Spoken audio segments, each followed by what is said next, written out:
That's your Gap hoodie, is that right? That's you who you're shooting at? No.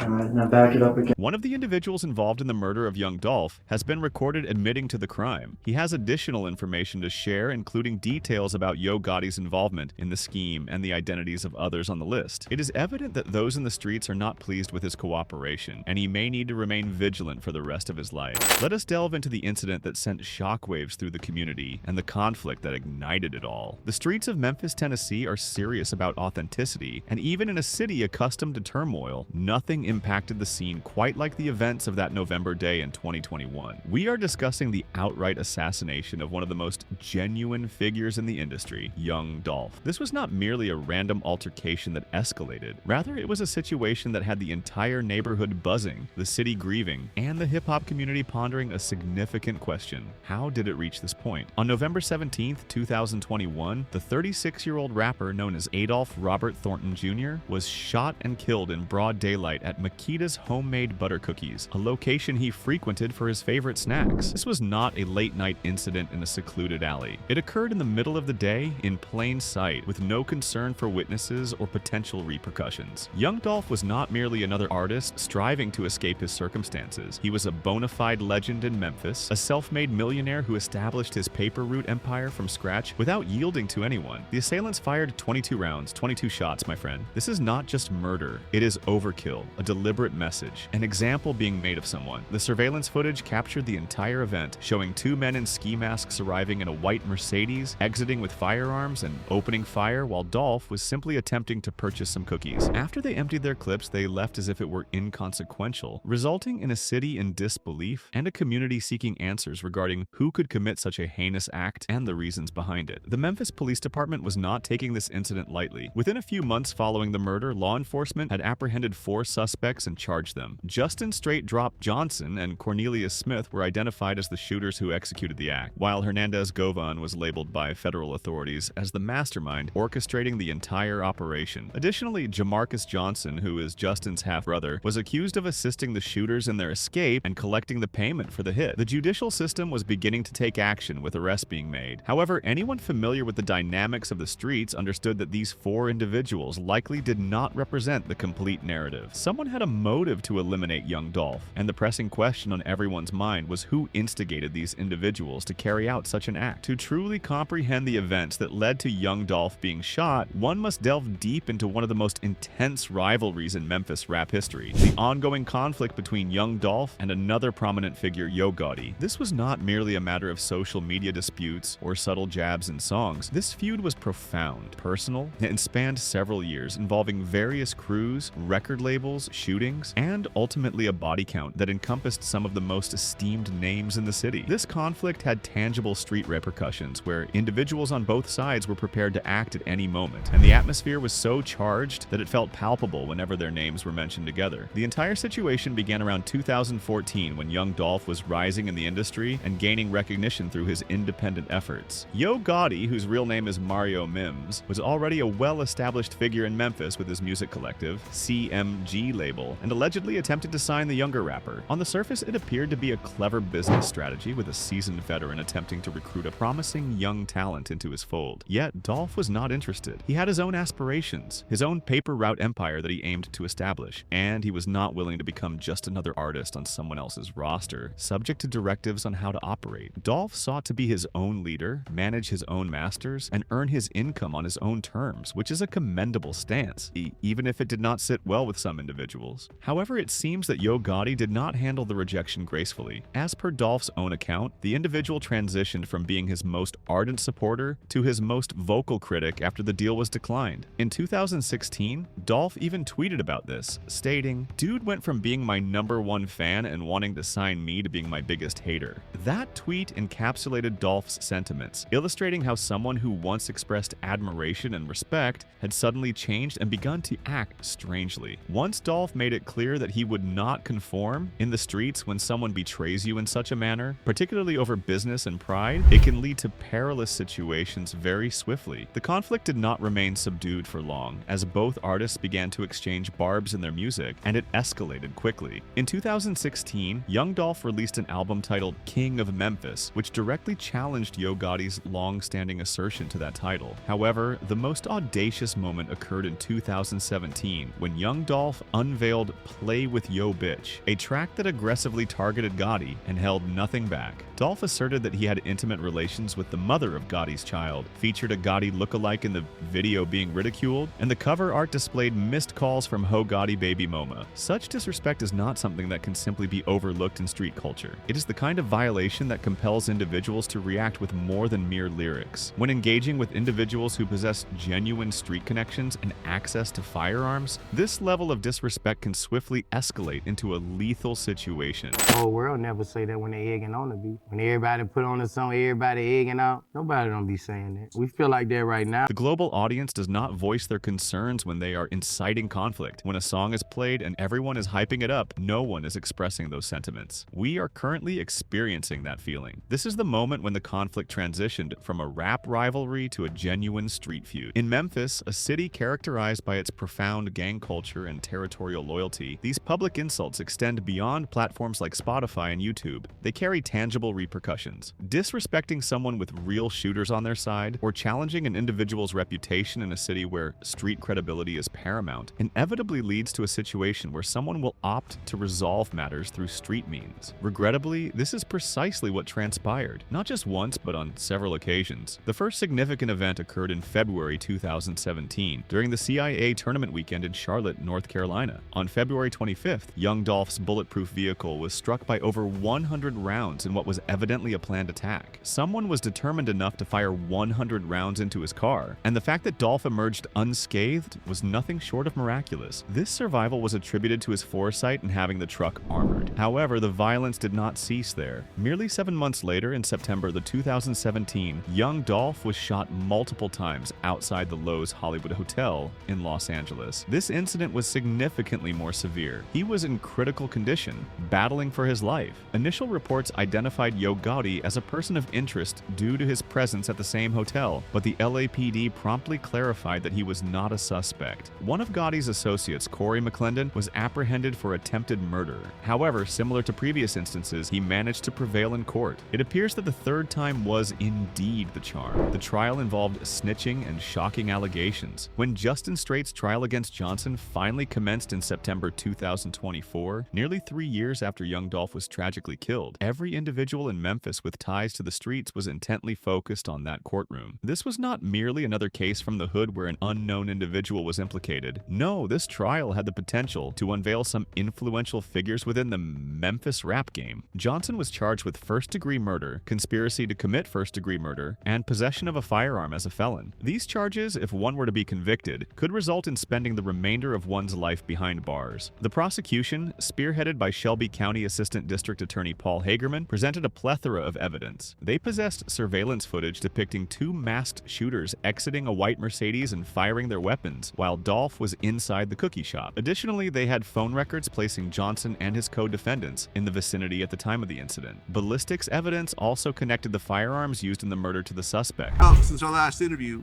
Justin Johnson, aka Straight Drop, got sentenced to life in prison for the murder of young Dolph. Yeah. And in fact, I think they gave him another 50 years. However, the most incriminating evidence that ultimately sealed Johnson's fate was the testimony from his co-defendant, Cornelius Smith, who opted to cooperate with federal authorities in hopes of receiving a reduced sentence. Cornelius Smith's testimony was incredibly damaging, and once he began to speak, the entire case escalated to a new level. Smith not only acknowledged his involvement in the shooting of young Dolph, he began mentioning names and asserting that this assassination reached far beyond mere street conflicts involving just two individuals. According to Smith's sworn statement, the murder of young Dolph was not a mere act of random street violence or a personal dispute between low-level dealers. Rather, Smith alleged that the order for young Dolph's assassination came from Anthony Big Juke Mims, who is notably Yo Gotti's elder brother and a significant figure within the CMG organization. Following our last interview, Justin Johnson, known as Straight Drop, has been sentenced to life in prison for the murder of young Dolph. Additionally, it seems he has received an extra 50 years. Smith testified that Big Juke had placed a $100,000 bounty on young Dolph's life, offering 100 bands for someone to eliminate one of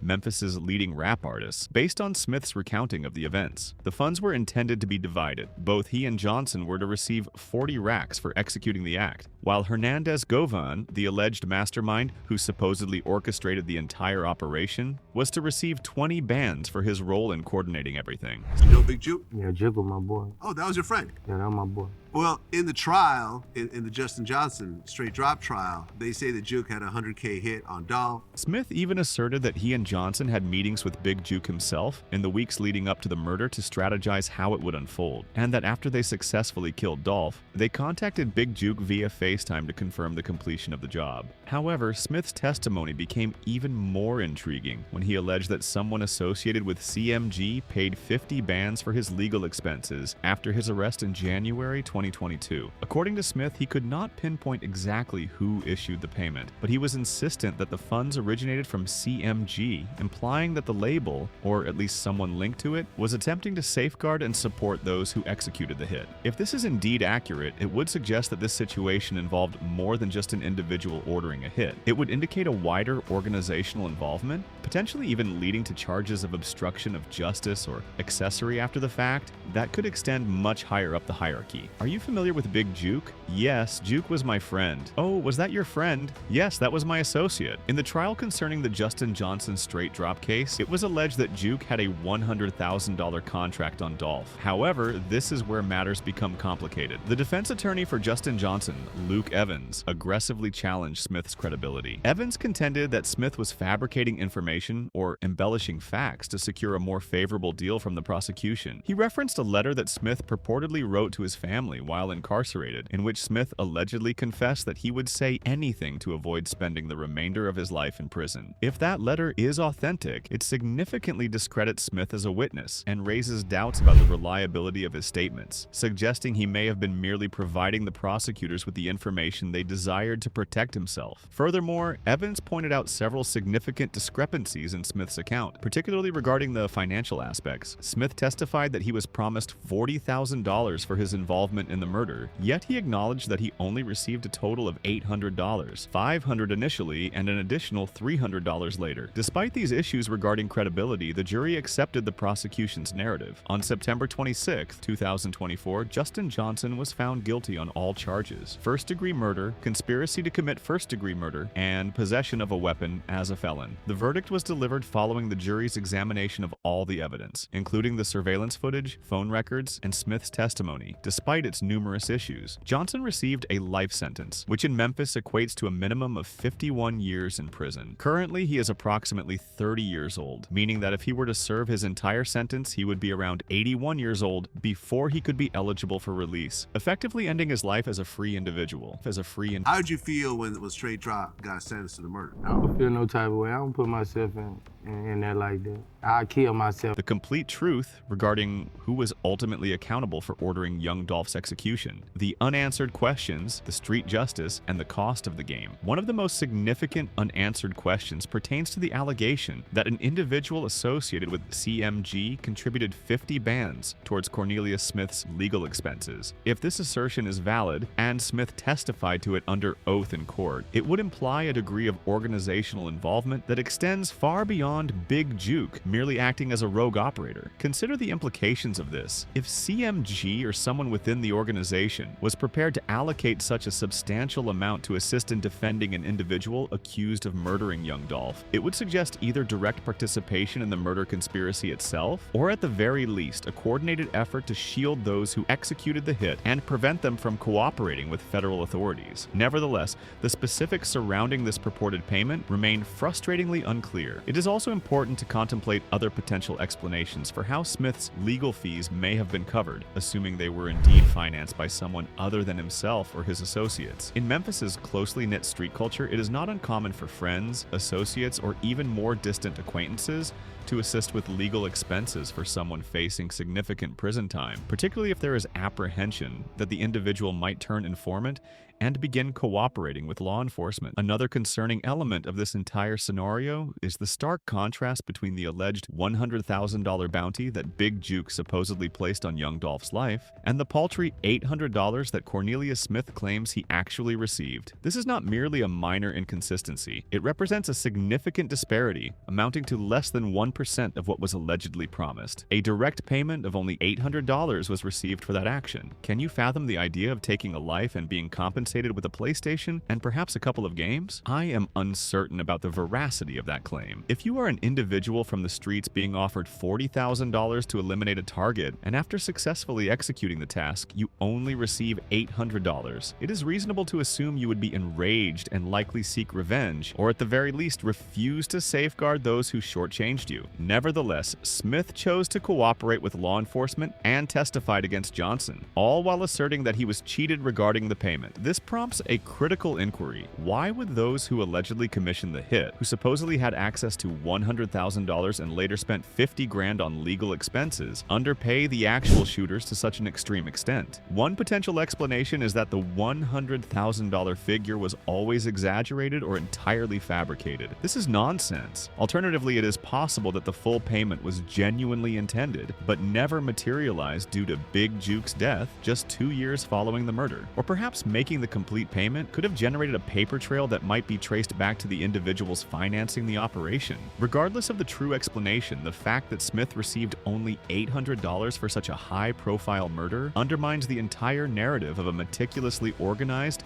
and well-funded hit, orchestrated by a prominent figure in the music industry and his organization. If this were indeed a CMG-sanctioned operation, with $100,000 allocated for the bounty and an additional $50,000 for legal fees, one would expect the operation to be conducted in a far more professional manner, and for the shooters to actually receive what they were promised. The disorganized and poorly compensated manner in which it transpired suggests a more amateurish and chaotic execution, raising doubts about whether Big Juke and CMG's involvement was as extensive and official as Smith's testimony implies. This situation is quite chaotic. It is indeed a chaotic and troubling situation. The reality that individuals were being killed on both sides, along with other shootings and murders occurring, is alarming. The murder of Big Juke in January 2024 introduces yet another tragic and complex element to this already convoluted situation. Big Juke was shot outside a restaurant in Memphis during a repast, which is a meal held after a funeral while his mother was reportedly present, forced to witness her son's murder. Another individual was also injured in the shooting, and despite the police offering a $4,000 reward for information, no arrests have been made, leaving the case unresolved. Straight Drop only got $800 for that hit. Can you imagine killing somebody and your reward is a PlayStation and maybe a game or two? You don't know if that's true or not. The targeting of Big Juke, occurring just 2 years after the murder of young Dolph, and amidst circulating allegations regarding his involvement in orchestrating that hit within Memphis's street community, has led many to speculate that his death was an act of street justice executed by individuals connected to young Dolph or Paper Route Empire. However, what Big Juke's death achieves is the removal of a potentially crucial witness who could have shed light on the full circumstances surrounding young Dolph's murder. If Big Juke indeed ordered the hit, he likely possessed knowledge about who, if anyone, in a higher position was aware of or sanctioned the plan. Did he confer with his brother Gotti? Did he act with the consent and support of others in CMG's leadership? Or was he an independent actor who made the decision unilaterally, perhaps driven by loyalty to his brother's organization? It's a messed up situation. It's a messed up situation. And the fact that both,